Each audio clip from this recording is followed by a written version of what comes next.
नमस्कार. महाराष्ट्रातील माझ्या NMMSची तयारी करणाऱ्या माझ्या सर्व प्रिय विद्यार्थी मित्रांनो, सर्वांना श्री स्वामी समर्थ. आत्ताची अतिशय महत्त्वाची ब्रेकिंग अपडेट्स म्हणजे NMMS परीक्षेची डेट जाहीर झाल्याचं या ठिकाणी पाहायला मिळतं आहे. आपण जर पाहिलं तर महाराष्ट्र राज्य परीक्षा परिषदेचं हे पत्र आहे आणि या ठिकाणी त्यांनी स्पष्ट मेन्शन केलेलं आहे, उपरोक्त विषयान्वये सन 2026-27साठी राष्ट्रीय आर्थिक दुर्बल घटक विद्यार्थ्यांसाठी शिष्यवृत्ती योजना परीक्षा दिनांक 20 डिसेंबर 2026 रोजी घेण्यात येणार आहे.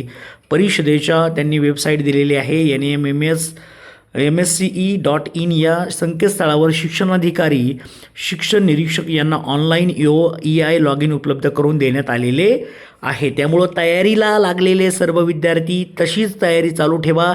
ज्यांनी अजूनही तयारी चालू केली नसेल त्या सर्वांसाठी सांगतो, आपल्या चॅनेलवरती आत्तापर्यंत सर्वाधिक NMMSच्या व्हिडिओ मी स्वतः उपलब्ध करून दिलेले आहेत आणि रोज सकाळी 5 वाजता सर्वांनी वेळेवरती लाईव्हला जॉईन करा. त्या ठिकाणी आपण संपूर्ण NMMSची मोफत तयारी आपल्या चॅनेलच्या माध्यमातून करून घेत आहोत. तर सर्वांना ही 48,000 रुपयाची स्कॉलरशिप आपल्या चॅनेलच्या माध्यमातून 100% मी मिळवून देईन याची मी खात्री देतो. सर्वांना खूप खूप अशा शुभेच्छा. Thank you so much. All the best.